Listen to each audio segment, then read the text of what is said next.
Good morning, everybody. We are live for NFL Week 15 game previews here on the RAS Picks YouTube channel. In this video, we'll talk about every side, every total, and any potential props that come up for each and every game on the Week 15 card. And it's a busy card. I don't say that lightly. We got Thursday night football, a triple header Saturday, a full slate Sunday, and then Monday night football to wrap everything's up as we head into the holiday season. If you're watching this show after the live stream, there will be timestamps down below in the timeline. You can slide the slider to get to any game that you want to find out a little bit more information on. The goal with each breakdown is to share any opinions that I have, but also potentially give you fuel to make your own opinions a little bit stronger on each of these games. So be sure to jump around to each time slot.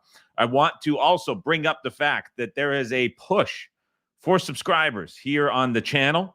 We're at 7,457. I'm going to set the lofty goal of getting to 8,000 by the end of the season. So if you have not yet subscribed to the channel, which is about 50% of all of you guys watching, you can do so by hitting the subscribe button down below. You're already in the live chat. You're already watching the show. If you wouldn't mind hitting the subscribe button down below, would appreciate it very much. And if you've already subscribed, the like button is down below as well. Give it the thumbs up. If you've been enjoying the videos, maybe you've taken something valuable away from them that you can use as well. It would be very helpful if you subscribe and like the video. I'll do a little bit of a reminder later in the show, hopefully get more people here on the channel. So we see it creep up. 8,000 is a lot, but if we can go from 0 to 8,000 in about 13 months, that would be pretty cool here on the channel. One other thing I want to bring up too that's very important. The Right Angle Sports Bowl service for college football is in progress. We have 6 more plays at a minimum to go out for the course of the bowl season. Bowls begin this Saturday. If you are going to be watching bowls at home over the holidays, you're following the games, they're all nationally televised games. You can easily access them and watch them. If that is something that interests you and you want to get more plays from the team at Right Angle Sports, raspicks.com/CFB. You can get involved with 6 more bowl plays at a minimum. And that is now prorated to 237. Would highly recommend it. Many of you will have remembered the bowl podcast from last season I did with Michael Craig and Eddie Walls. They are brilliant when it comes to this, and now the whole team at Red Angle Sports involved in the bowl service. Highly recommend getting over to raspicks.com/CFB if you are interested in getting the bowl plays from the team at Red Angle Sports. Let's say hi to everybody here in the chat. Garrett back for another morning. Good to have you back. We're also seeing a lot of people seem to have their schedule switched in December. I don't know how you guys arrange it, but a lot of people coming in and saying, hey, it's my first week, second week. I've been listening after, joining you live, seeing H-Train back, getting a lunch break, listening live. DB Gnarly, get to listen live 2 weeks in a row. Good to have you here on the channel. Ryan C., I believe, is questioning why David Rosansky blocks off his work calendar every week for this. That's the excitement I like, David. That's why he does it, Ryan, because there's some good things said here on the show. Certainly last week was good for everybody, too. An important point here, Ryan Roberts says the Lululemon hoodie cashes at -175. Jay Nava noticed it as well. I went to the Untuck It full button-up in week 13. Not as great as what typically happens, so I'm keeping it myself, not doing anything. This is what I wear every single day, pretty much. It's the standard uniform issue. Keeping it nice and casual here on the show as we get into the home stretch of the season. Also good to see Garrett Stone back for another show. Chris Gray as well. Matt St. Marie. Rich as well saying hit the like button. That's what I'd like to see, Rich. Also seeing Gerard and Murray back for another show as well. So we're keeping it nice and light here on the Week 15 show, keeping it casual and getting into it here at the new time. We'll be doing these at 9 a.m. Pacific going forward. No more bye weeks for any team, so we have full cards all the way the rest of the season.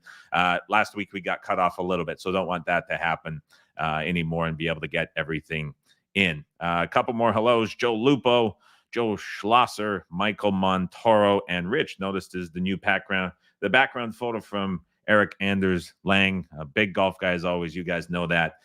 Love his channel, love all the stuff that he does, and so that was one of the prints that he was selling off. So I got that. I've got a bunch of stuff in the room. I just don't know how to put it on the shelves. So we'll sort that out as we get into more. So good eye there, Rich. Also, good morning to Austin, Presley, Devin, and Michael. Okay, here we go. NFL Week 15. We'll skip the high-low this week we're kind of into the home stretch. 4 weeks to go. Week 18 is always a bit of a mess. We've got essentially 3 more full play weeks for all league wide, and then we have kind of the last week where it gets messy. So teams are kind of set within where they are. They're not going to move a whole lot the last couple of weeks. It's more so about the scheduling. It's more so about motivation. It's more so about matchups with a lot of division games coming back in as well. So going to go away from the high lows for now, and we'll focus on kind of the games, the matchups, and the scheduling a little bit more the last couple of weeks. If you have anything that you like high-low wise, be sure to put that in the chat. Be sure to ask questions as we go through each game as well in the live chat, and I'll get to each of those questions. We'll focus more on the Q&A and open up an extra 10 minutes for the show, avoiding the high and the lows. So it starts off Thursday Night Football, another thriller like we had last Thursday night. Chargers on the road at the Raiders. Las Vegas, a 3-point favorite, right around even money, total 34. My initial thought on this game is that I like the over. When I'm looking at both of these teams, we'll start with Las Vegas specifically. Aiden O'Connell is not a quarterback that is performing well in any regard. When you look at EPA per play, some of the EPA plus completion percentage composite stats, Aiden O'Connell is right at the bottom in all of those numbers. He's just sitting in the pocket. He's stuck. He's not doing anything. He's immobile. There's not a lot to get excited about. And there's this preseason expectation that was set on him. It kind of carried into the regular season, and we're seeing none of that translate over. What I will say in this game is we have a total of 34 in an indoor game that is not impacted, obviously, by any elements. And as we look across the league, if we think back to last week, New England, Pittsburgh, 2 dead under teams playing on a short week with a little bit of a weather impact in Pittsburgh. Nothing substantial, but still, it's an outdoor game. Right? Tough spot all the way around. You had Cleveland, Jacksonville. That was a game that, again, not massive weather impacts, but backup quarterbacks, outdoors, ugly kind of weather spot in Cleveland. We had the Jets, Texans close 32.5, 33, wind, rain. We had Zach Wilson coming back, some QB changes. All of these really short totals that we've seen have been outdoor games in weather with some sort of impact and the backup quarterback element going. This game obviously has the backup quarterback element going. But when we're looking at Las Vegas specifically, there's the bad Aiden O'Connell that we've seen. However, you look at who he's played. Jets, Dolphins, Chiefs, Vikings trending up. All of those defenses top 12. And you can make the case that a team like Miami, who's 11th, could potentially be a little higher. Minnesota trending higher as well. So these have been some really good defenses. You also take Josh Jacobs likely out of the equation. Antonio Pierce talking about him being the heartbeat. They want the offense to run through him. If he's not available on the field, that may kind of push O'Connell to throw more. You also have this added element that we've seen today where there's potential that O'Connell may not even start the game and you would get Garoppolo potentially. That becomes kind of an interesting bonus if you are taking this number as well. But just looking at this from an O'Connell standpoint, as bad as he's been, it's been really tough defenses. Not so much the case with the Chargers, right? So that's pretty significant, I think, from the Raiders side. On the Chargers side, I think they can be a decent partner for the over. Obviously, the downgrade from Justin Herbert to Easton Stick is substantial, but there's a couple positives in this matchup too. The first being that Josh Palmer is likely to return this week. He's not going to be 100% go, but having him on the field finally gives the Chargers at least another option that they have not had in a number of weeks. We saw Quentin Johnston come alive with Easton Stick for whatever reason. He was able to make a big play finally and hang on to the ball. So potentially there's a bit of a connection there. Keenan Allen's injury status is obviously quite important. He's got rest days and weeks prior. And so there's not really an expectation that he won't go. If he doesn't, that's obviously quite impactful. But what I would say, too, from the Chargers side is it's been a bit of a similar situation in terms of opposing schedules. They played Green Bay, Baltimore, the Pats and rain, the Broncos. And that Denver rating kind of throws off all of these strength of schedule metrics because they're listed 30th in defense. I think we all know that the Broncos are playing better than that as well. So some sort of offensive suppression on both sides. You have Palmer returning for the Chargers. You have a spot where there's likely not to be Jacobs on the field, which could get the Raiders passing more. And all of a sudden, you're getting into a spot where you might see a little bit more emphasis on the pass, and both of these two teams are playing weaker defenses with a short total indoors. So there's a lot of things that line up here that I think point to the over. The massive caveat on all of this is if Keenan Allen cannot go, that is going to be pretty substantial, obviously, for this total. So like the look of the over in this one so far. Let's get to some of the catch-up comments on here. Matthew, I'll get to that in just a second. Murray says, bring back Jimmy G. Aidan O'Connell's probably not going to be the answer for the Raiders at quarterback. The interesting thing that may hold Garoppolo out, and this is kind of speculation, there was an article in The Athletic that was saying if Garoppolo comes back and ends up getting injured, the Raiders owe him an additional $11.5 million versus the guarantee that they have on his contract for next year as well. And so the article was kind of speculating around how Davis may intentionally hold him out. Now, again, it's all speculation, but it's an interesting clause within the contract that could kind of skew things a little bit by who the Raiders want to make the decision to put at QB, considering that they're probably not looking at Garoppolo as the long-term solution. It's likely a coaching rebuild in the offseason, and they may be going a very different direction than both of these guys. So that's something to keep in mind standing out. Garrett says, yes, this is it. So, Garrett, you nailed that point. Exactly what I was saying. Jeremy says Jimmy G and Hoyer are taking first-team snaps today. I didn't see that specifically, but I saw that there was uncertainty. And that article came from Vic Tafur, who's a really good writer for the Raiders. But I do think that there's now going to be competition around. But I do think that it's still quite a significant difference in terms of schedule of opponent and strength of opponent that the Raiders have faced the last couple of weeks that is looking at it. Ryan Roberts says, even with that, what is the best case for AOC? No Jacobs seems like a tough situation for LV to score. I wonder partially if Jacobs is and the willingness of him being labeled the heartbeat and Pierce being just an inexperienced coach. The Raiders have an inexperienced play caller. If that main run option is not there and you're going to White as the backup, you're probably going to see the Raiders willing to pass it more, which could be a bonus in context of looking at this game from an over if Jacobs is not on the field. So that certainly stands out. Gerard and Casey both mentioned Keenan Allen. So he has not practiced both days this week. In recent weeks, he's been kept out. It was usually Wednesday and Thursday. I think about the Pats game specifically. He missed 2 practices that week. So it's been fairly common because he's just been playing so much, getting so many targets. My worry with this is that they rest him or keep him out now because Herbert's not out there and the season's essentially gone. So I think there's an increased chance that he misses this week compared to previous weeks. But I don't know that to be confirmed. Obviously, if he's out, changes my stance quite a bit on this total, which is why I have not bet anything yet. But if we get news later today that Allen is in, I would like this over at better than 35. A couple just generic questions here that we got that weren't game specific. Matthew asks, what would the spread be between an elite team and an average team? And how do you think as bettors we should go to figure that as a starting point? Easy answer. Go to inpredictable.com, go to their NFL rankings, and then you will have, I'm pulling it up right now, you'll have market ratings for each of the teams based on closing point spreads. And so depending what you reference as the average point, you may look at it as like the Rams, for instance, are 0.4 points better than an average team, or the Packers are 0.8 points worse.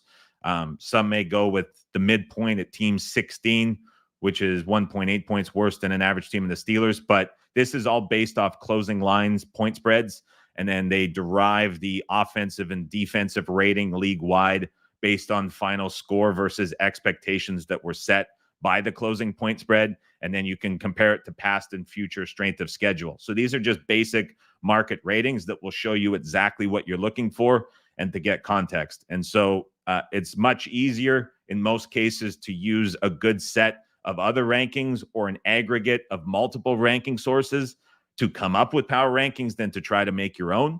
And this is a good example of just a catch-all that bases everything off the closing lines in market and gives you exactly what you're looking for with teams ranked 1 to 32. So that's an easy one answer for you there, Matthew, with that. So I would highly recommend going over to that website. Reap says, the gentleman you play golf with that spoke no lies last week, divisional unders performed well if it was their second matchup. I don't remember exactly what the record was for those games last week, but just thinking back on it, the Falcons Bucks flew over. Did other ones go over? I can't remember off the top of my head, but that's certainly an angle that he liked a lot and said is always quite substantial in the market as well.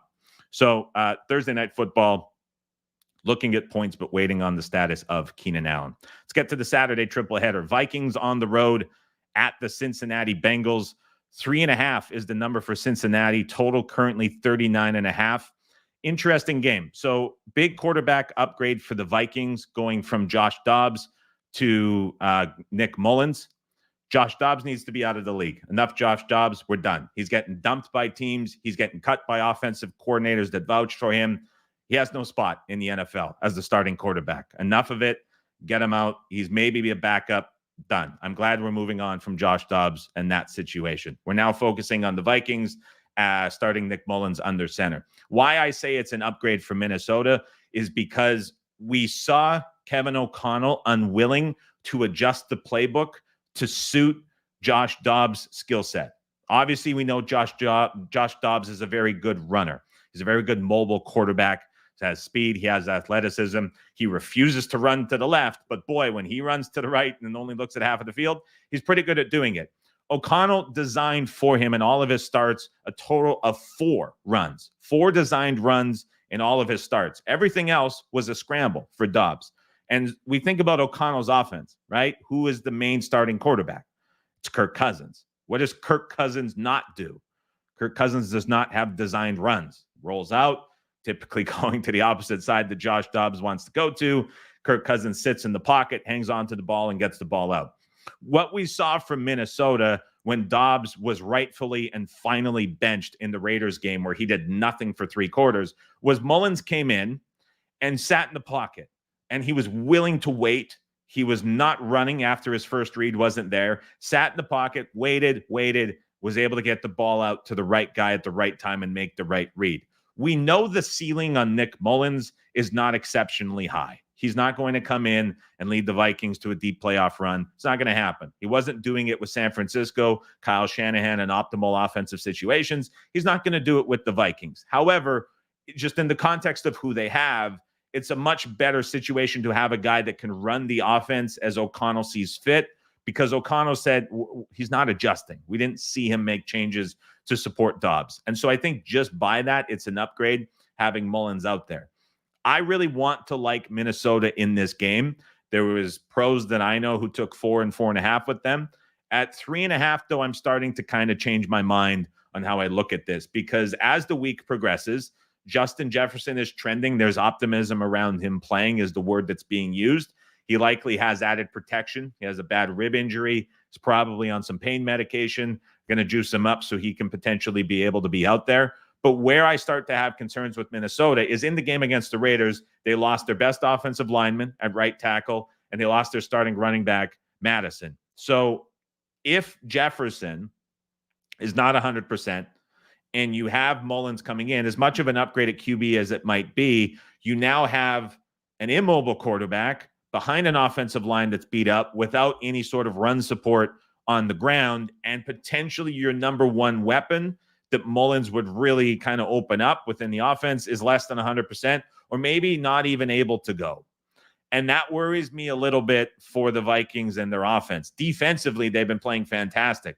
And the big reason that I came into the week liking Minnesota was because I think about what Minnesota did last week against the Raiders. It was Brian Flores and this Vikings defense that is now 5th in EPA per play after starting the season way lower, well below average, as Flores was figuring things out. Now, Brian Flores is just calling defensive plays at an incredibly high level. We are seeing everything that was hyped up in the preseason kind of coming to fruition now. It took a while, but it's here. The Vikings defense is playing really well. Last week, they faced a stoic Aiden O'Connell in the pocket. They faced a young team in the Raiders on offense.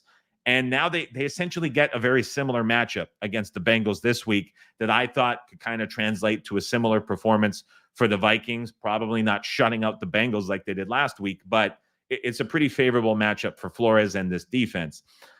Where it kind of falls off as this number kind of creeps down a little bit is if that Vikings offense is not clicking and it goes beyond just Josh Dobbs not being a starting quarterback in the NFL, and there's other lingering issues that just it's not going to be opened up by Mullen stepping in despite having the full week of prep.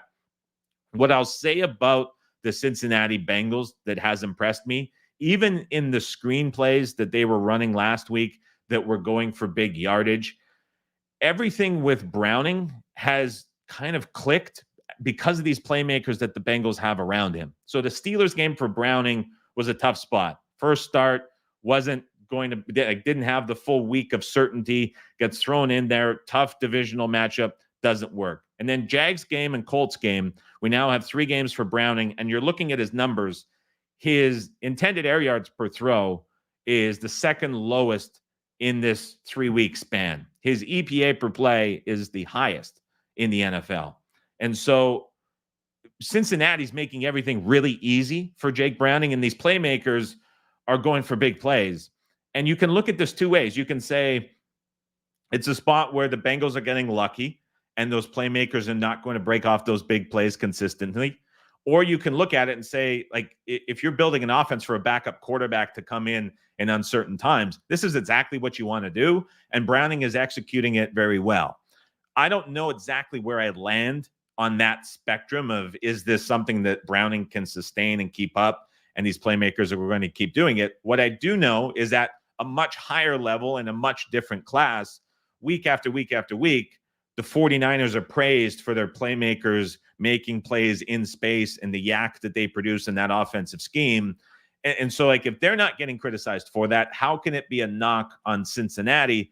I'm not trying to compare the two offenses, but I can't quite get to that spot where it's like, oh, well, this was just a byproduct of big plays being broken by the playmakers. There's really good pieces around Browning on this Bengals offense that I think is quite intriguing. And so even if you're looking at that Colts game for the Bengals as an example and saying, well, it was screenplays that worked, and that's where the big plays came from. Well, what's the best weapon to use against an aggressive blitzing defense like they're going to see in Minnesota with Brian Flores? It's the screen passes. It's the dump offs. It's the short throws and timing it right and going where the blitzers are coming from and finding that space. And so to me, that worked pretty well last week. It could very well work quite well again this week. So little bit hitting the brakes here on Minnesota. I thought I'd really like them as the week goes on, kind of waning, in my opinion, on them as well. So nothing significant on this at the moment. Gerard says Chase played last week, just DNP because short week and rest. That was the impression that I got as well. Same thing, Casey. I do think that it's not going to be a substantial injury. It came out of nowhere. It was not reported after the game. It just popped up yesterday. So I do think that it is a bit more of a veteran rest spot all the way around. So that's the way that I look at that one. Steelers on the road at the Indianapolis Colts. Indy currently a 2.5-point favorite.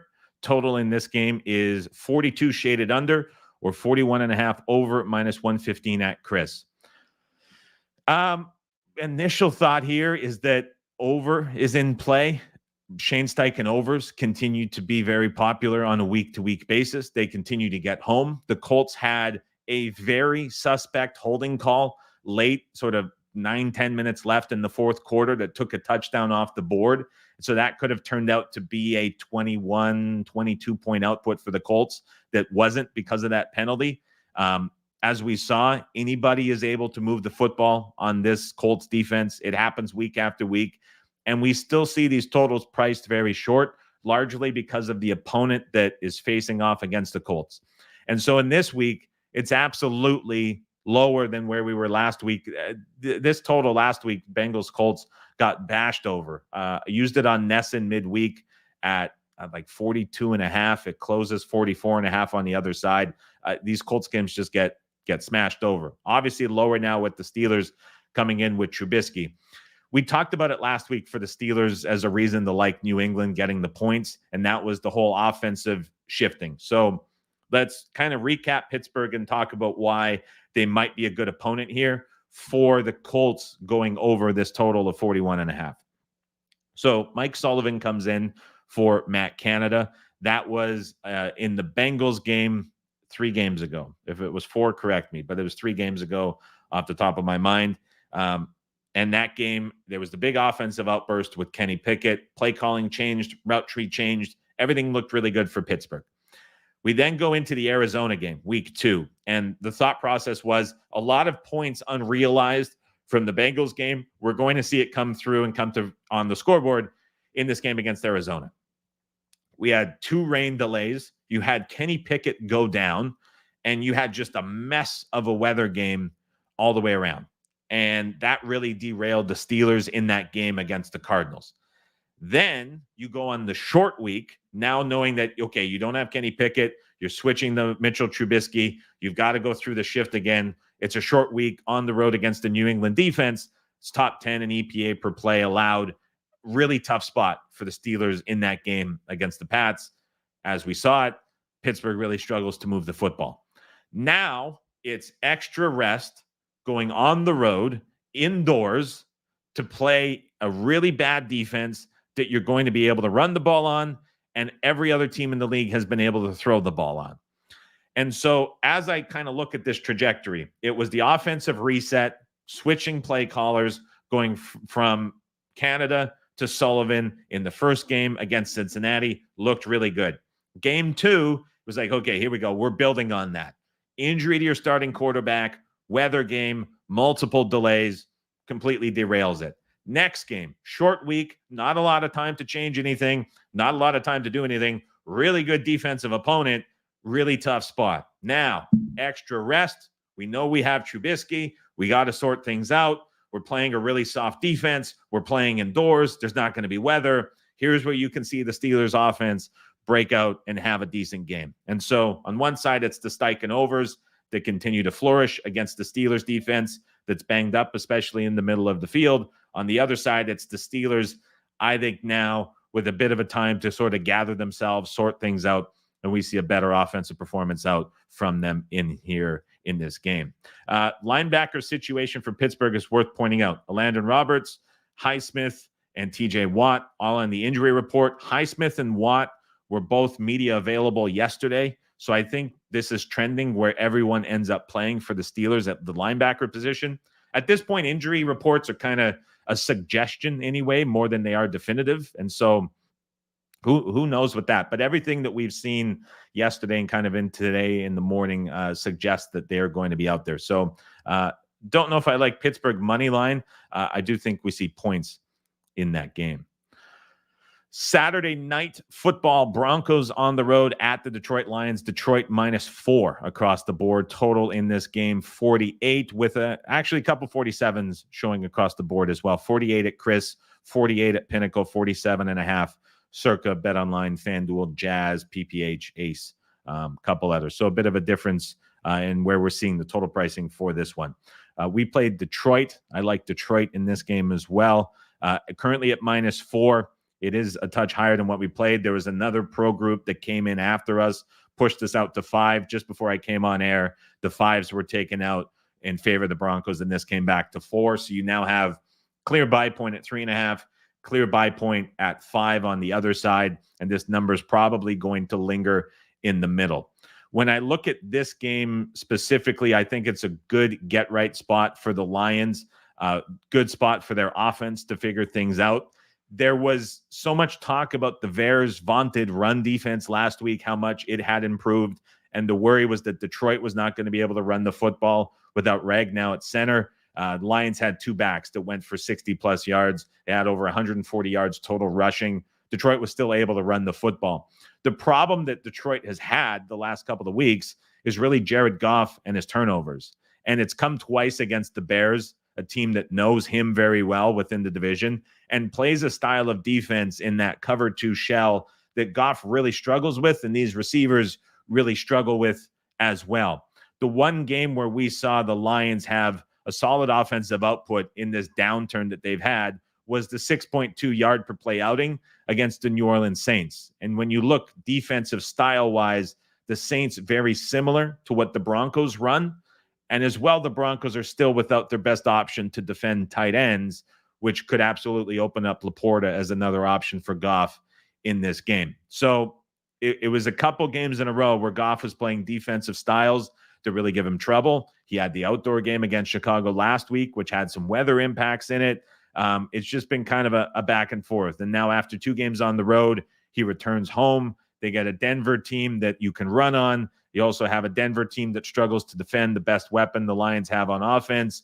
I would think St. Brown can show up again. And just price-wise, as I look at this, the Lions have been really inflated the last basically month and a half. We really saw the market turn on them last week against the Bears, and that game was just getting blasted. Sunday night, Monday morning, Tuesday morning, game day as well. The Bears were taking money against the Lions. Nobody wanted Detroit last week. And this week, we had the look ahead here at 5.5. This got as low as 3.5 and is now 4. There's disagreement at that number. I think this is really the first fair price and even arguably a discount you're getting on the Lions in quite some time. Broncos have got a lot of good fortune from red zone luck, from turnover luck, third down luck as well. They benefited a ton from that. The Houston game was kind of that point. We were talking on the live stream about a game that could kind of come back and work against the Broncos, and it certainly did.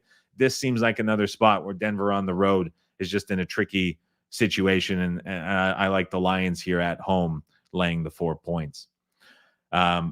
Jay Karma says the Lions can't stay hot for long. Well, they were red hot, and I really think that we're now at kind of a reset price-wise for Detroit in this game, where they went from just a team everybody wanted to bet on, everybody wanted them, nobody was worried about laying big numbers with the Lions, and now it's coming back, and there's just a lot of cases being made for the Broncos, and to me, this is still a Lions team that now at this price is absolutely worth a bet on for sure. Let's get on to Sunday. Falcons on the road at the Carolina Panthers. Thriller to get things going on a Sunday morning. We're looking at Falcons 3 minus 15. Total in this game is 35. I have 2 viewpoints to look at this game, plus a bonus. We'll start with the bonus. This Falcons win total is going to be the death of me by the time we get to the end of the season. I think it comes down to week 18 against the Saints. We'll see. So the Panthers getting 3 at home, one of the shorter prices we've seen for Carolina in a long time. The big reason is Atlanta does not get out. They do not build leads. They do not hold on to leads. They do not win by margin. They are consistently in tight games every single week. And Carolina last week, believe it or not, did not punt in the fourth quarter. They did not punt in the third quarter. They did not punt in the second quarter. And they did not punt in the final 3 minutes of the first quarter. They had their one punt in the early first quarter. After that, Carolina was either getting turned over on downs, failing to score in the red zone.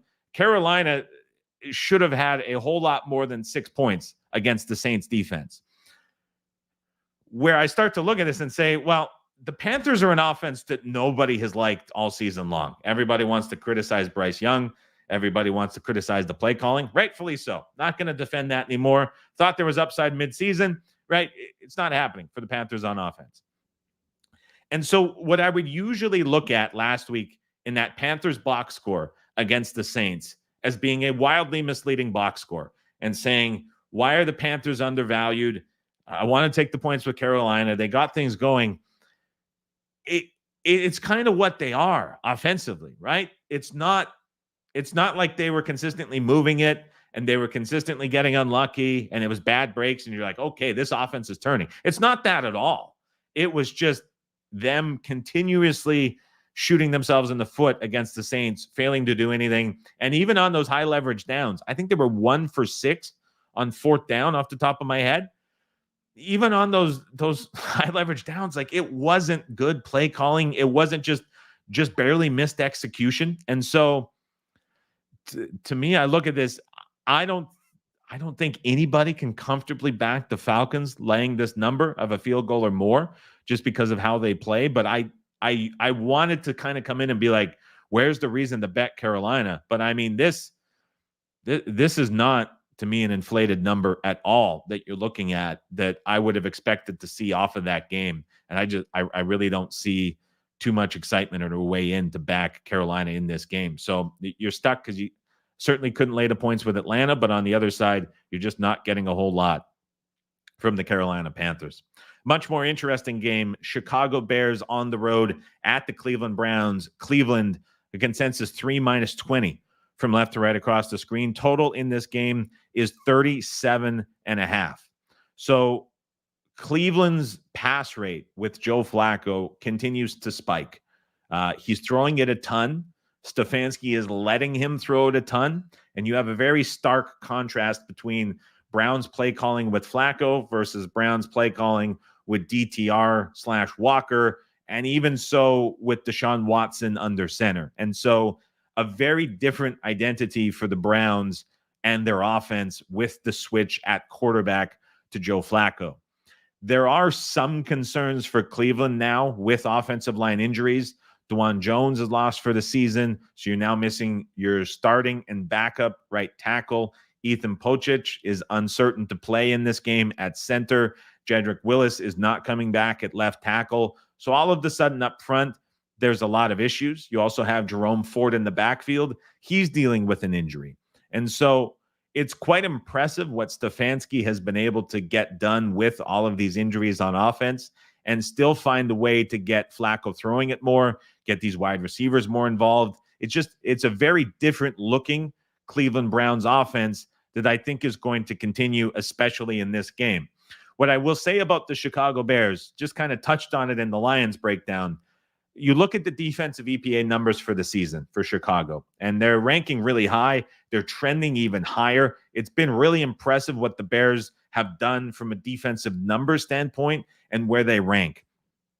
To me, that number is phony. And I don't have like a clear, this is exactly why it's happening. This is why I think it's overrated. But you just watch that Bears defense, and it's not visually what you're seeing from a really good defense like the Browns or a really good defense like the Ravens. It's not the same thing. And so I really question how true that ranking is for the Bears and how high that number is. A lot of talk has been about how the Bears' run defense specifically has improved a ton. And I look back at the schedule. The Vikings didn't have a rushing touchdown until week 8 or 9. The Lions, as we mentioned, were able to run the ball on the Bears, despite how it's being talked about. The Panthers have no ground game.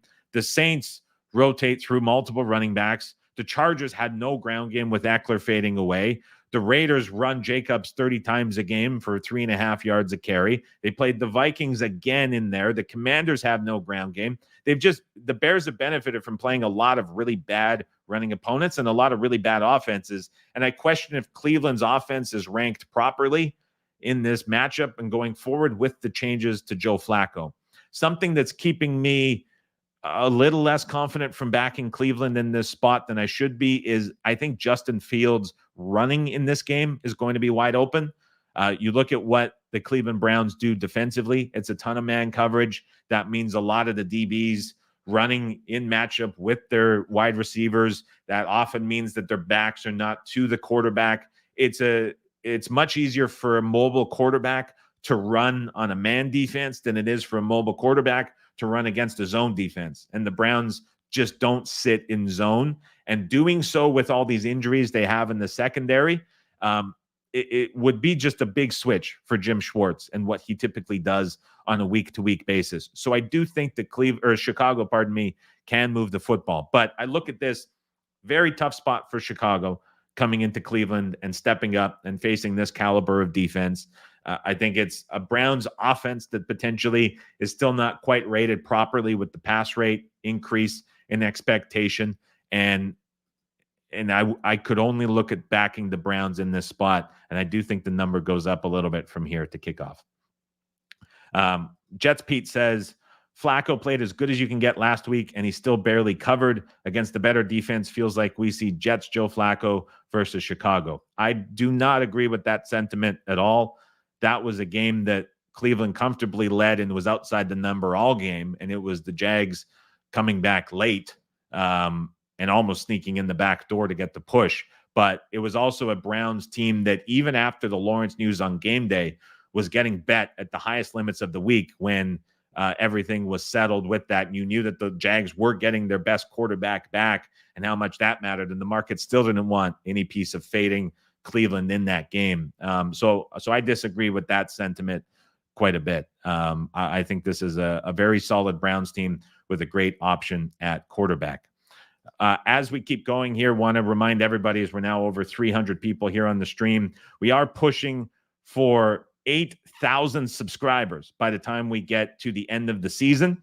We are at, as it ticks up here, I appreciate it very much. If you're watching the stream, you're enjoying what's being said and spoken about, you're getting some value for it, maybe it's helping you make a couple of bets as well, hit the subscribe button down below. Helps out the channel, helps me out as well as we try to push towards getting to 8,000 subscribers by the end of the season. So if you haven't already subbed, hit that button down below. If you have subbed, leave the thumbs up down below in the channel. Next game we have up is the Buccaneers on the road at the Green Bay Packers. Packers 3 -25 at Chris, 3 -23 at Pinnacle, 3.5 -05, and almost every other sports book on the board. Total in this game, 41.5. Interesting injury situation brewing with the Tampa Bay Buccaneers. Several injuries on defense lingering. The Buccaneers lost 3 of 4 starters in the secondary last week, still banged up at linebacker. And then you're seeing both Golston and Vea on the defensive line, the two big bodies on the D-line, both banged up as well. On the Green Bay side, I don't know what we're going to get from Christian Watson if he is going to be able to play. He has that hamstring injury that is a re-aggravation. It's been something he's dealt with a ton. I think it's 5 injuries to his hamstring in the last couple of seasons. It's just always an issue for him. So I don't know how optimistic I would be about him returning home. Packers lose at the Giants, and that was a spot where Giants getting that many points was terrific. We saw Love look like the Jordan Love we saw in the first 6 weeks of the season, rather than what he looked like in the couple games where he exploded and it became one of the more popular quarterbacks to play on from bettors in the NFL. Here's what I'll say from the Green Bay side of things as I kind of evaluate Love and this sort of Packers offense as a whole. So very boomer bust early in the season. We talked here on the show, massive gap between EPA and success rate. And a really easy way for those of you who may not do it to look at how offenses are performing, compare EPA per play to success rate. The bigger the gap between the two, the more boom or bust an offense has been. So the Packers, very little down-to-down success first 6 to 8 weeks of the season, but very high EPA. So in other words, they're getting big plays and they're getting big results from plays, but they're not doing a lot down-to-down. Then there was this stretch of games for the Packers against the Chargers, against the Lions, against the Chiefs, against the Giants, where that kind of reverted and you saw the down-to-down success creep up. You saw the pass rate and the passing expectation creep up. And it kind of got to a level. But that level was quite high and, in my opinion, quite unsustainable. Like, that was the best of the best that you were getting from the Packers. And now they're kind of, after that game against the Giants, kind of bottomed out a little bit when we're looking at this price-wise. Now, a lot of their big success came against a Chargers defense, which is horrendous, against the Lions defense, which is very overrated, against the Chiefs defense that had multiple injuries at linebacker, struggled against the run. We saw Dylan, he was able to run the football very easily in that Kansas City game. Then last game, as soon as things didn't start going right, Christian Watson's out of the lineup.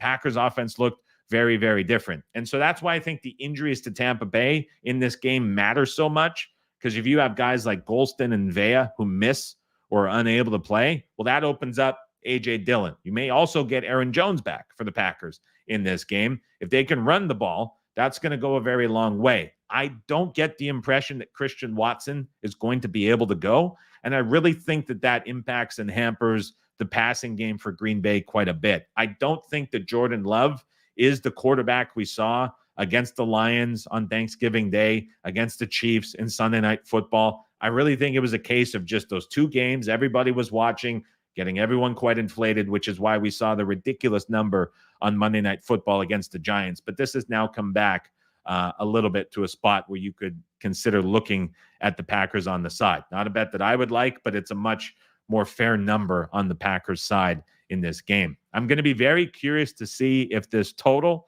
ends up getting bet up. It's currently at 41.5. There is potential concerns in Green Bay for the weather. It doesn't look like anything substantial, mid-teens for wind speed.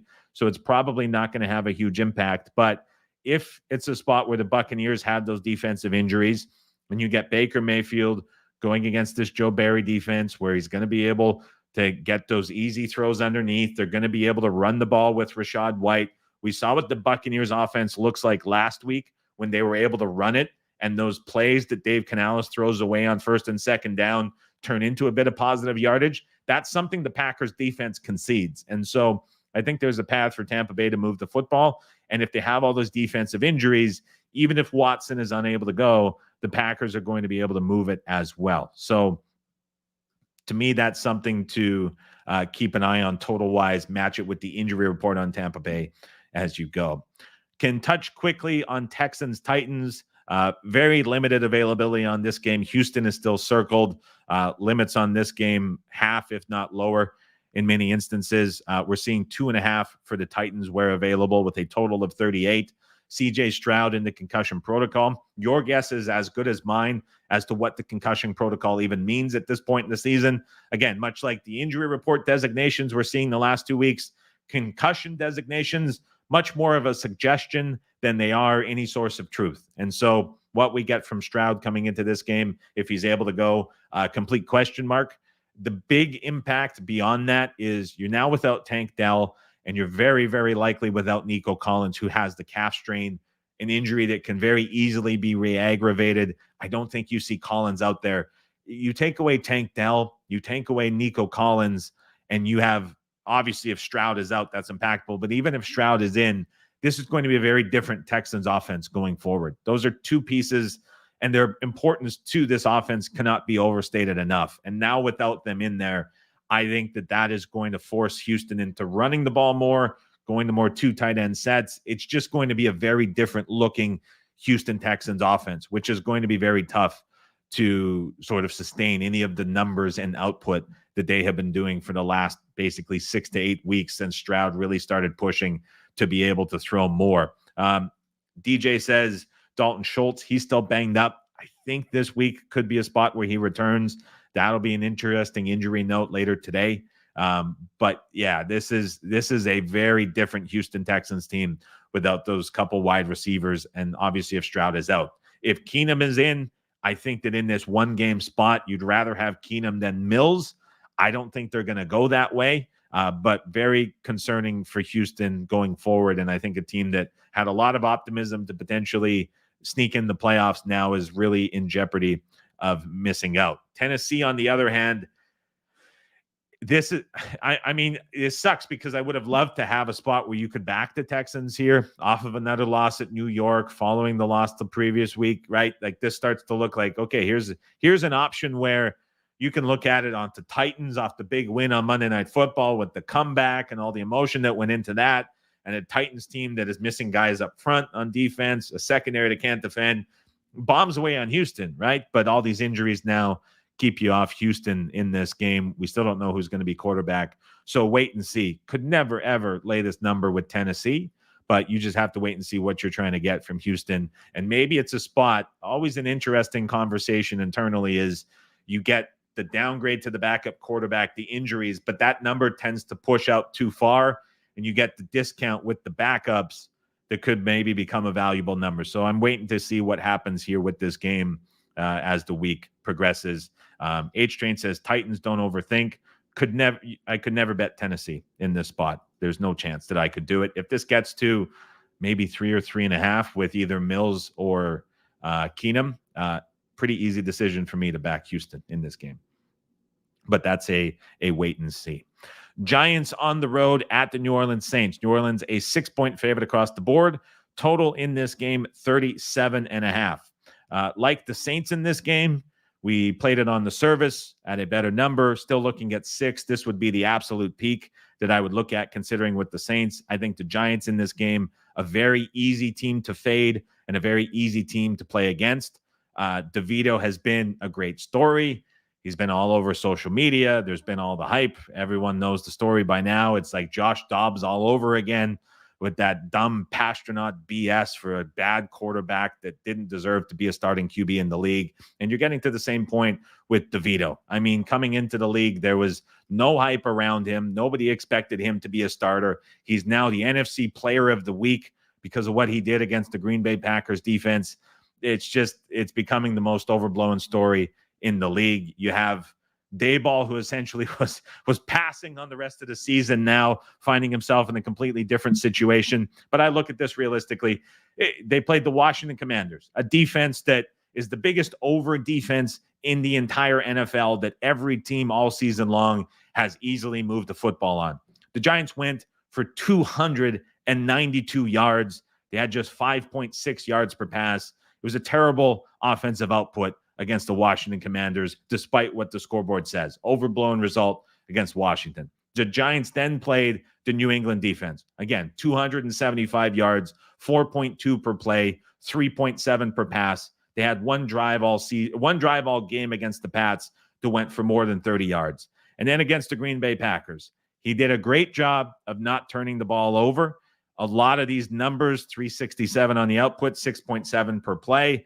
A lot of that inflated by that late Saquon run that went for 50-plus yards, boosted the per play number, boosted the overall yardage output. Comes to an end here. You're now getting him going away from home on the road to play the Saints. You think about what Wink Martindale does as a defense. He is the most predictable defensive coordinator in the entire NFL. He blitzes every game. He never changes. He never alters his game plan. If you get Derek Carr under center in this game, who we know loves to check down the football, loves to throw the screen pass, it's the perfect attack plan against a Wink Martindale defense able to exploit it. And to me, this is a spot that sets up well for the Saints. It sets up well for offensive success. I think they can comfortably win and cover against the Giants as this story comes down and we see the Saints win and cover in this game. Interesting note about the Derek Carr stuff. He had a video where he came off the field and was yelling at offensive linemen, and that was run. Nick Underhill did a piece on it, and it kind of exploded into this big thing. What wasn't shown in that clip, because I saw that and I was like, I'm a little worried here with the Saints. As I was looking at it, when you scroll through Twitter and you're looking more into the story, or you go to Saints forums, there was clips of Carr on the bench with the guys he was yelling at immediately after, showed them after the game as well. Dennis Allen calmed down the situation on Monday morning, spoke about it on Tuesday, said it was a non-issue. Other guys have said it's a non-issue. So I think that story got overblown quite a bit. I do think that Derek Carr leadership is quite phony. It's kind of Russell Wilson-esque in that regard in terms of how it comes off. His insistence on playing through injuries would just be incredibly frustrating as a teammate. But I think that specific story, a little bit overblown in that as well. So like the Saints here, I think it's a pretty easy decision to fade the Giants and Tommy DeVito. Jets on the road at the Miami Dolphins. 8.5 is the number for Miami across the screen with a total of 37.5. Under money came in just before we came on air. Makes a lot of sense because Kevin Roth posted his weather report. And as is the case every single Wednesday morning around 9 a.m. Pacific time, when Kevin posts the weather report, everybody runs, sees what the orange labeled weather report is, runs to their sportsbook, immediately bets the under on any game that has an orange tag for the wind. And that's exactly what happened in this game. Right after it was within 2 minutes of it being posted, we saw the under light up across the screen because it's 20-mile-per-hour winds with gusts up to 30 miles per hour. That's always going to mean a total that is 37 or below. This was at 38.5, 39. We're now seeing it at exactly 37, which is exactly where it should be for a game with those weather concerns, wind speeds of that nature. That's always where these numbers end up being bet into. And that is exactly what happened in this game, and exactly why we're sitting at 37 and could potentially still go a little bit lower. Black Friday had the Dolphins Jets over as a play here on the show, as well as a Nesson play. Would not go back to that same angle in this spot and this matchup. Here's why. The biggest issue, the Dolphins offensive line. Remember the Eagles game that the Dolphins played? I believe it was Sunday Night Football. Could have been Monday Night Football, but I think it was Sunday Night Football. Eagles, Dolphins. And Miami went from big offensive outputs, and all of a sudden they couldn't run the football, couldn't get anything going. Tua was pressured up the middle, looked like a much different quarterback. That was because they had offensive line injuries. Within the Eagles game, you had 3 of the 5 offensive starters not on the field. And so that took away the run game from Miami. It put extra pressure on Tua because of the defensive front, and it just disrupted this Dolphins offense. Well, now you have starting center out for the season, a massive loss. You have still banged up left tackle. You have multiple offensive line injuries that the Dolphins are dealing with. And now you're going up against the Jets' defensive front, which, for reasons that surprise me as a fan, continue to play extremely hard week after week. That becomes a bit of a tough matchup for Miami up front. And those injuries to Miami, I really think, is why we saw this number lingering from a look ahead of 13, now all the way down to 8.5. Zach Wilson coming in and winning AFC Offensive Player of the Week, which is hilarious in its own right, gives the Jets a bump too. And they're now facing a Dolphins defense that we saw bleed 2 drives to the Titans to throw away that game at the end of it in the late fourth quarter, now dealing with multiple injuries at safety. So as I look at this, I think the Dolphins' run game is going to be disrupted against this Jets defensive front. I think the wind in this game is going to limit the passing ability, especially deep downfield, of both quarterbacks. If that run game is not there for Miami, I don't have high expectations for the Jets to do much, because if they were going to attack this Dolphins defense, it would be attacking those safeties. But if the wind subsides that, well, then you have a bad Jets offensive line on the other side too, going against this Miami front. And so to me, that's why the under's coming in. That's why this price is shortened up. In terms of Zach Wilson, boy, I hope not, Garrett. That's all I can say. I don't know. Boy, that's a game where there's just you can tell I'm frustrated. That's an interesting comeback against a defense that no team is more equipped. I'm talking about the Texans defense. There is no coach nor game planner that is more equipped to attack and take on the Texans defense than Robert Saleh, who is essentially the mentor and a very good friend of DeMeco Ryans, who worked together and built the same defense in San Francisco that both of them still run in their respective teams. And so,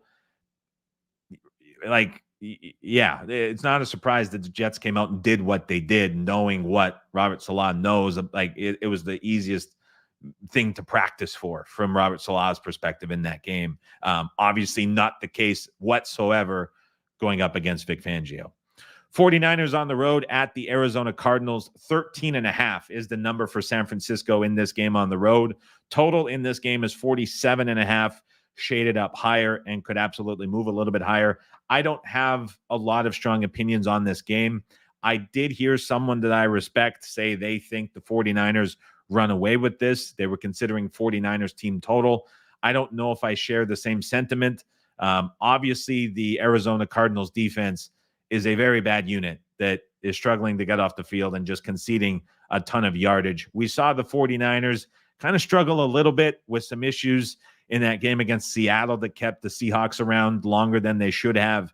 But I start to look at this and just wonder, spot-wise, coming off of the division win, now getting the Cardinals in this sandwich spot on the road, albeit it's not a tough trip from Santa Clara into Arizona and Glendale. But you have the Ravens on deck for a game that is absolutely massive on Christmas Day. And that's really, with the Commanders and Rams to follow, essentially the last game of the 49ers season is on deck against Baltimore. And here you have a team laying 2 touchdowns in this weird sandwich spot on the road at Arizona with the Cardinals coming out of the bye.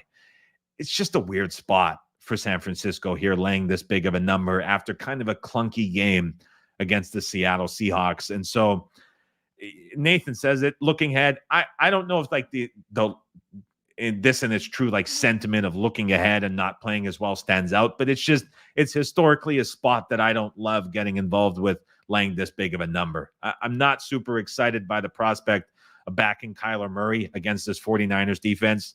That's not going to get me to the window. But on the other side, it's just a big number in a weird spot for the Niners to be laying. And so not as excited as the other guy that I know who really liked the 49ers this week. Washington on the road at the LA Rams, another NFC West home game. LA, a 6.5-point favorite with a total of 49.5. What I can say in this game is that the total has been probably the most popular side that I have seen from a group chat betting community standpoint. Everybody is pointing to how bad the Commanders defense is. Everybody is pointing to how bad the Rams defense is. I would say if I was going to add to that, I think you're getting a better version of the Rams offense now with Cooper Kupp admittedly saying himself that he has passed the injury issues. Last week was really that point where Kupp was finally saying he's healthy, he's ready to go, has the big game. That to me is more impactful to the Rams offense than Puka Nacua going for 100+ every single game. You're getting Kupp back. I think that's going to matter. You get the Rams back indoors after the Baltimore game. I don't know what happened to the Ravens defense in that game. I was quite impressed by Stafford and what he was able to do moving the ball. Kyren Williams matters a ton. I don't see Washington getting a lot of stops in this game, to put it lightly. The reason that I am not running to back the over in this game is two parts. The first part being the Rams were by far the most popular over team on a week-to-week basis through the early and middle portion of the season. Every single week, they were getting bet over their total. The look-aheads were getting smashed. The early numbers were getting smashed. Game day was getting smashed. It was consistently Rams over money into the market week after week after week. Now, after some of those games, like the Arizona game comes to mind that had a really high total in this similar range, fell way under. There was this run of games where the Rams at home were the team that was driving the total with a really high number as the bigger favorite, and they just didn't come through, and it wasn't particularly close. And so I McVay as an over team more when they're playing from behind in a spot like, for example, the Ravens where they're catching a touchdown, because we know Sean McVay is three different coaches.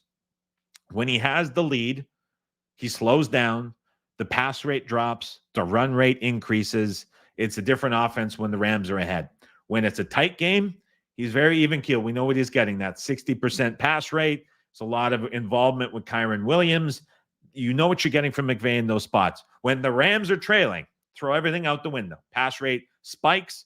You see Kupp get way more involved. You see extra wide receivers get involved, much more aggressive downfield passing. And it meshes really well with what Matthew Stafford is, too. That's basically Matthew Stafford's career. All those Detroit seasons, it's late games. He's coming back, getting big plays, accumulating a lot of points late. We've seen it this season, too, in those spots where the Rams were trailing too. It's so consistent with McVay from a game calling perspective that I look at this and it's that easy kind of like the paint by numbers. You're looking at the bad defense. Washington's throwing it when they're trailing as a good chase team. Right? It's like it all matches up.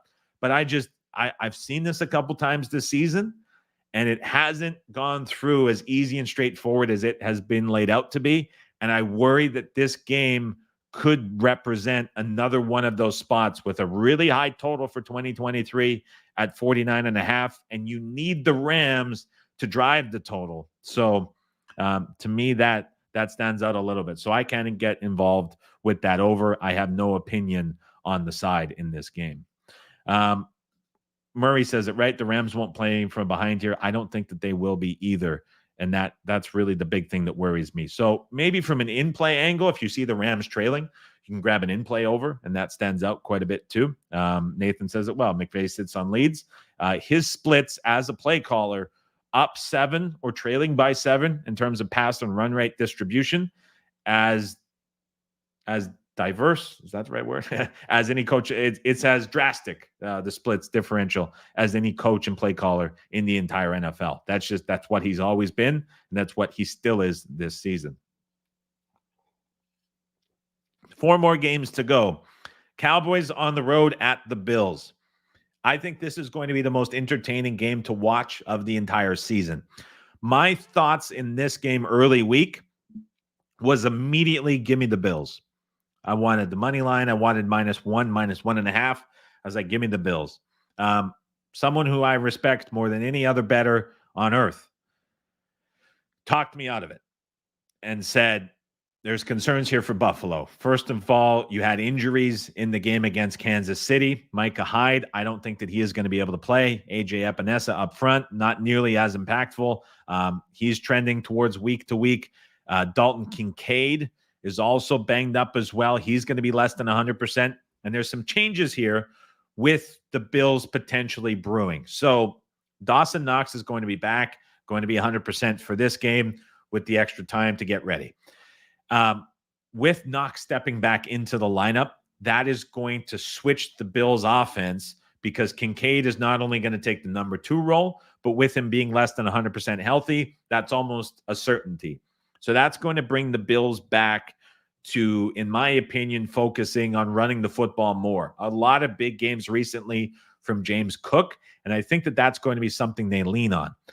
On the other side of the football, if you know how issues at safety, trying to defend these Cowboys wide receivers, what they're able to do with the downfield passing attack, that becomes quite problematic because I think the Cowboys are going to be able to match that with some success running the football as well on this Buffalo defense.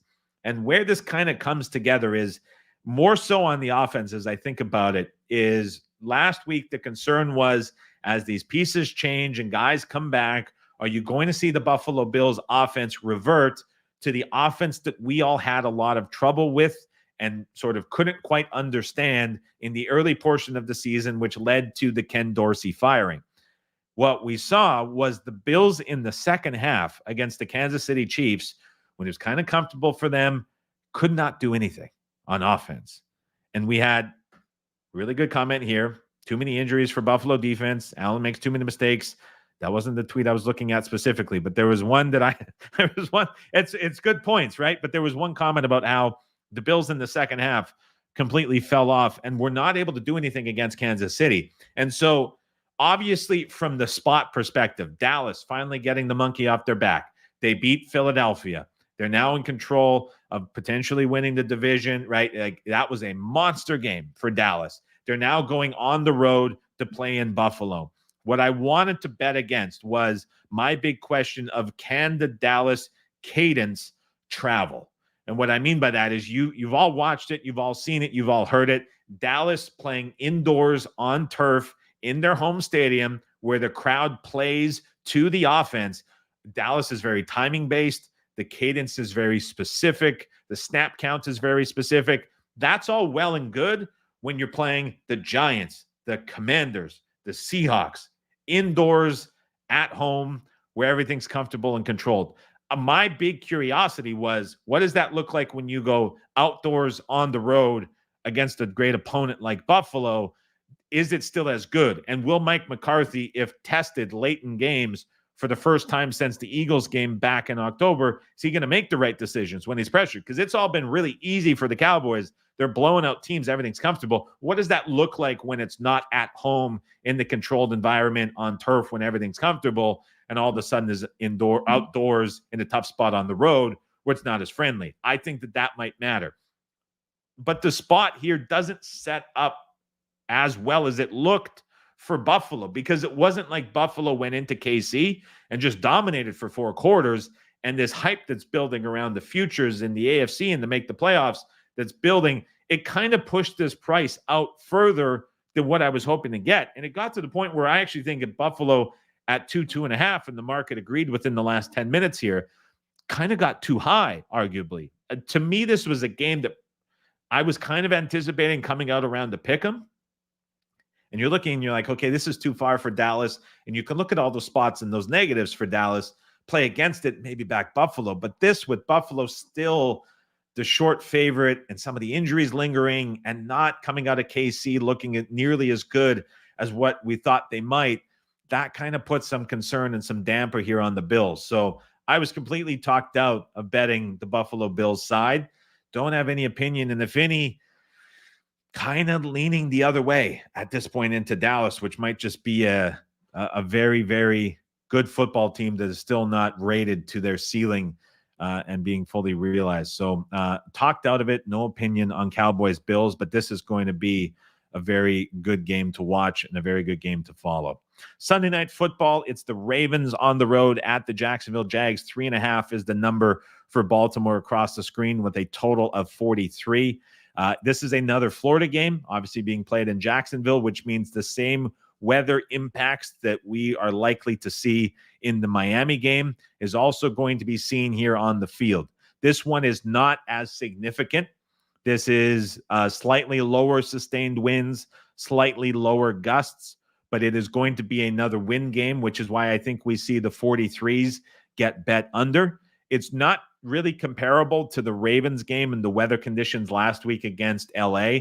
That was a number that got bet down below 40. I don't know if we end up getting that far below, but I do think that the 43s trend down and we end up getting into the 41 and a half range with the wind speeds that are lingering around, especially if those increase a little bit too and sustain as the week goes on. We saw a little bit of Jacksonville money come in the last 20 minutes, nothing substantial. A lot of that was relating to Trevor Lawrence, who will be a full participant in practice this week. Again, injury reports at this point of the season, don't know what you're getting from them at all.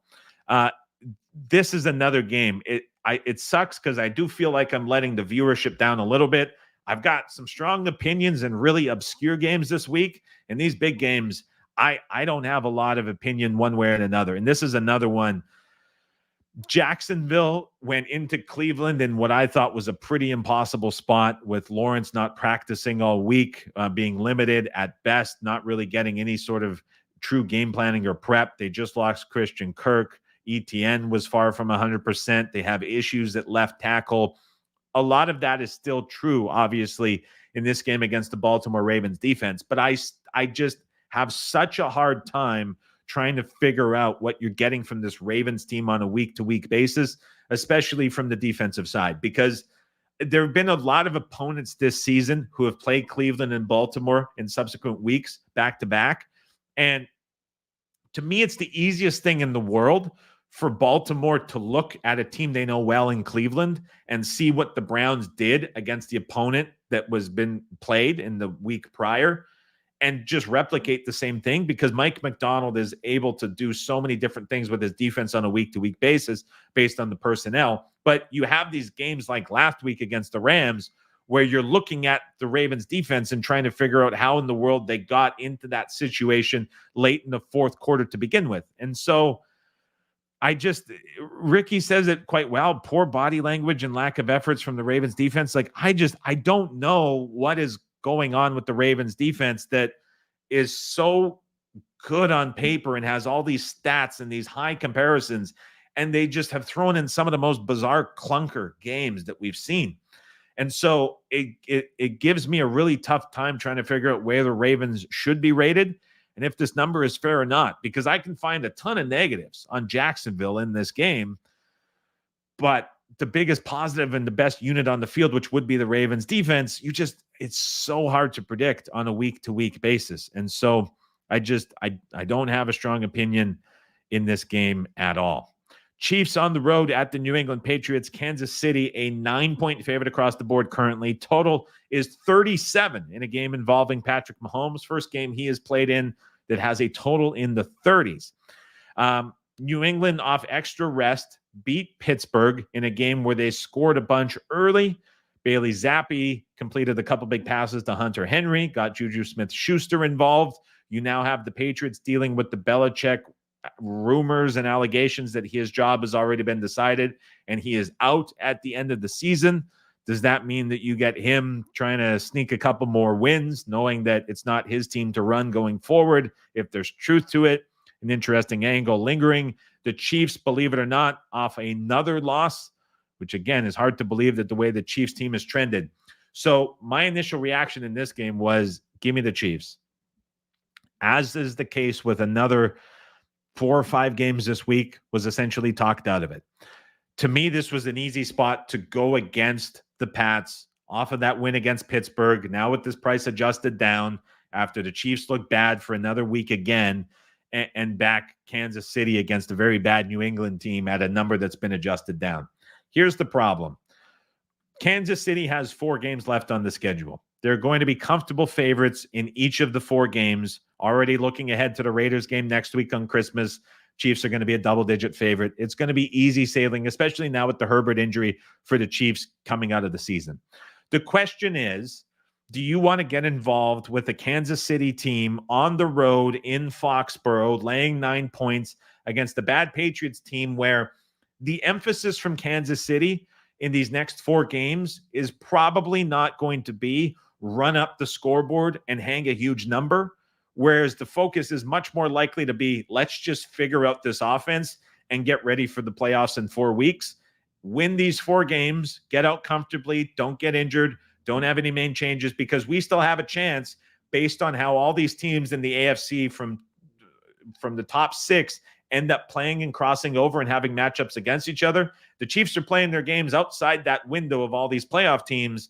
The Chiefs, if they win these 4 games, still have a chance at the 1 seed in the AFC. And so I don't know how much emphasis on this struggling Kansas City offense these last 4 games is going to be on getting into the high 30s and 40s as a goal and an expectation. I really think the focus here in this mini kind of 4-game season is going to be just the Chiefs getting right on offense and getting ready for the playoffs. And so that gives me hesitation in this game, laying this number on the road at New England. I thought the Zappe performance against Pittsburgh was more or less expected. We were on New England in the service, took the +6. That was kind of the expectation we talked about here on the show. I think it's going to be a much different look against this Chiefs defense. I really don't think that Zappe is getting to that level consistently like we saw against Pittsburgh. And so you like Kansas City, but when it comes to laying the number, similar case to San Francisco, it just doesn't have that right kind of feel around it, given the Chiefs and how they have these 4 games running out the rest of the season. One final reminder that we will bring up here on the screen. Let's see what we're at for an update before we get to the final game. As we look, 7,480 subscribers. As always, guys, if you're watching and you enjoy the show, subscribe button down below. I'll keep pushing this the last few weeks as we're trying to get to 8,000 subscribers here on the channel. Again, if you're enjoying the show so far and you like it, please hit the subscribe button down below and leave a thumbs up. Final game on the board. It's the Philadelphia Eagles on the road at the Seattle Seahawks. A cheap 4 right now at Chris, 3.5 at BetOnline, FanDuel, Jazz, other PPHs at 4. Same thing, Buckeye, 4 flat in this game for the Philadelphia Eagles. Total in this game, open 47, now out to as high as 48 at circa, 47.5 shaded over at other sportsbooks. All signs point to Geno Smith starting in this game for the Seattle Seahawks. That is going to be an improvement over Drew Lock. I don't think Drew Lock is a viable starter in the NFL going forward. And quite frankly, Geno Smith may not be a viable starter going forward as well, based on how the league seems to have sort of figured out what he is and what he brings to the field on a weekly basis. The Seattle offense just looks incredibly disjointed, albeit they've had kind of a difficult run of schedules when you look at the opponents that they have faced. When you're going down the list, it's San Francisco twice in the last 3 weeks, with Dallas sandwiched in between, right? So it hasn't been easy the last couple of weeks for Seattle as they go through injuries to running backs, as they go through injuries to Geno Smith, who has been hobbled for the last couple of weeks. Potentially now a chance for him to come back, be close to 100%, as well as get help back in the backfield with his usual counterparts in there, which could be a boost to the Seattle offense. On the other side, the Philadelphia Eagles, you want to talk about scheduling difficulty and what the Eagles have had to play through. Dallas, San Francisco, Buffalo, Kansas City, Dallas, right? 5 weeks plus the bye. There hasn't been an easy matchup for Philadelphia since October 29th when they put up 38 on Washington. This is finally a reprieve for the Eagles in their schedule. Finally, a step down in class for them after just a brutal run of opponents the last couple of weeks. It is not the easiest place to play on the road on Seattle on a Monday Night Football spot, but expectations for the Eagles offense very high in this game. Couple things stand out from the Seahawks in recent weeks, albeit with the caveat that the 49ers put a ton of stress on any defense. But we have seen the Seattle linebackers consistently out of position, both against backs and tight ends. We have seen safeties now just thrown into kind of mass confusion. Jamal Adams is getting moved around. San Francisco had the press conference about how they were waiting for Adams to get into the linebacker role, and they were going right at him. We saw him in coverage in the Dallas game just get embarrassed multiple times. There are so many big names on this Seahawks defense, but it's not there. There's coaching issues. Pete Carroll is somehow not able to save it. It's just it's coaching issues. It's an identity issue. There are real problems within this Seahawks defense, especially at the second level. And so I think this is a spot where the Eagles finally catch a break scheduling wise. We're going to see them comfortably be able to move the football on the ground, which I think is going to just be a weight off the shoulder of Jalen Hurts, who's had it so tough against some of these secondaries the last couple of weeks. And that's going to open up the pass game in a pretty big way. In terms of the total and how that is trending up, we have seen Seattle at least be able, going through the quarterback dilemma that they have, score in the last couple of weeks. It hasn't been all ugly despite the injuries. Now with the health bump, I think you can have a bit of a higher expectation for the Seattle offense. If they're willing to throw it like so many other teams have against the Eagles, they're going to find success through the air too. Absolutely against the secondary. I think the Blankenship injury and just how many tackles he's generating on a weekly basis at the free safety position is going to be massive. I think that if you have Slay matched up on Metcalf, that's a big plus matchup for Metcalf that goes the way of the Seahawks as well. And so if you see a spot here where Geno's healthy, he comes back, he starts, the Seahawks are trailing, and they're able to throw on this Eagles defense, I think Seattle's going to be able to move the football too. I'm not betting this yet. However, wait and see what these fours do. There's a lot of cheap fours on the board. We're seeing 3.5 at Pinnacle. There's a 3.5 at FanDuel. You're likely maybe to see this come off of the 4 and you get that 3.5 with this being the Monday night game. I would be surprised if the Eagles don't become a decent bet as the week progresses. I really think we see a much better effort from the Eagles, as this is just a big reprieve for them overall. So wait and see what that does. I don't think there's need to run out and back to 4. Wait until Monday. I'll have updates through the RAS app with the write-up that comes out on Monday. I'll keep everybody updated with that. But that's how I'd be looking at this. Just wait and see what kind of number you might end up getting with the Eagles, because this has already been adjusted down a little bit and maybe adjusted down a little bit further. I do think the Eagles end up being a good side, but I'll keep everybody updated through the app with the write-up on Monday with that one. But I really think that the expectations here for the Eagles offense much higher than what we've seen in the last couple of weeks. A couple questions just to finish up. I saw one asked about sportsbooks specifically. I'm trying to find it here. While I get to it, Jacob G, do you think artificial intelligence will revolutionize sports betting in the coming years?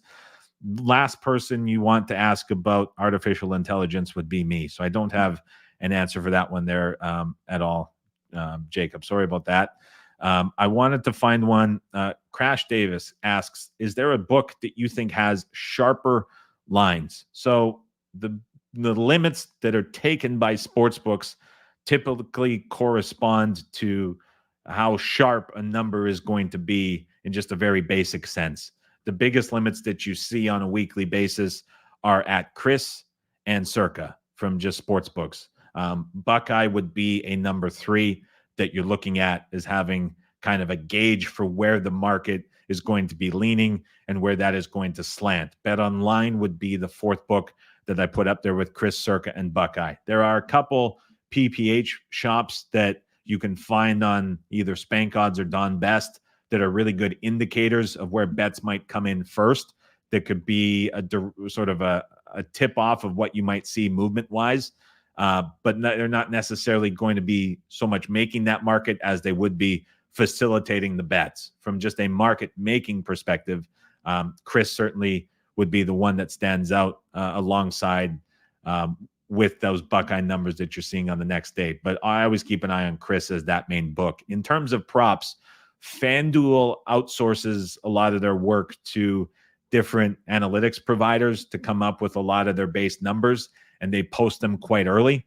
And so FanDuel props over the last season or two have become regarded as some of the sharper numbers that you're seeing prop-wise, and you see a lot of numbers move towards there. But I will say with props, there's a lot of projection services that are public or they're just smaller subscription fees that sportsbooks obviously have accounts with and follow, and those typically shape the market quite a bit too. So as it's not labeled a sportsbook per se, numbers will adjust to them. Like we mentioned, not as an exact example, but for say like the Kevin Roth weather stuff every Wednesday morning impacts the market immediately. There's a lot of prop stuff that does that too. As soon as it's published, shapes a lot of the different markets, and that gets sort of bet into place immediately. So we're in this kind of weird mix from the NFL perspective, as I see it, is where sides and totals, you're getting Chris and a couple of the key market making books really dictating everything else. And then from weather and props, you're seeing there's like FanDuel for props stands out, but there's a lot of different services providing info that really shape the rest of the markets too, in a lot of those markets as well. So those certainly stand out as well. Not snubbing Pinnacle at all. I think Pinnacle and their pricing has changed a little bit in terms of when they're posting, still taking massive bets, still taking a ton of limits, but you're seeing a lot of other places end up going first, and you're seeing a lot of moves originate in other places as well. So just like timestamps wise, I've noticed that the timing around has changed quite a bit too, but obviously Pinnacle is going to be an indicator of where things are going as well. So that's kind of how I look at the market now. It's so tough with NFL, the way that things are moving nowadays as well. It's really, I'm finding a lot more intrigue and interest from a lot of the late game day stuff, which has been quite telling this year, than a lot of the early week stuff, which has been impacted by a lot more people than it typically is on a weekly basis. So that certainly stands out too. See a lot of thank you and good shows. David Jackson, Garrett, DJ, H-Train, Jay Karma, seeing a good for everybody coming back. Graham mentions it out. David, Insight, Murray as well. Lots of comments too standing out. We see Graham, last question, as an average stakes bettor, I find props is where I spend most of my time analyzing to get an edge rather than sides and totals, which seems more accurate overall. Makes a lot of sense. Just with the number of offerings that sportsbooks have, you're going to have a lot more opportunities to find an advantageous price that stands out too. So that's definitely Ricky Stevenson. Good question. One for next show if you want to bring it up. You may be disappointed by the answer, but let's jump into that one next week as well. I can get into that too. So if you're back next week, that'll be a good answer. Or if you want, leave it in the comments below and I can make a short on it potentially too. But that's a good topic that we can get into as well. All right. Thanks everybody for stopping by. Couple sides, couple totals to think about from this video. A lot of games that are just kind of priced right or tough to break down. So hopefully wasn't a big disappointment with some of those, but hopefully people take away some insight from this and they're able to use it. If you like the show, hit subscribe, leave the thumbs up before you go. Thanks everybody for stopping by. Have a fantastic week 15. We'll talk to each and every one of you back here on the channel next Wednesday morning.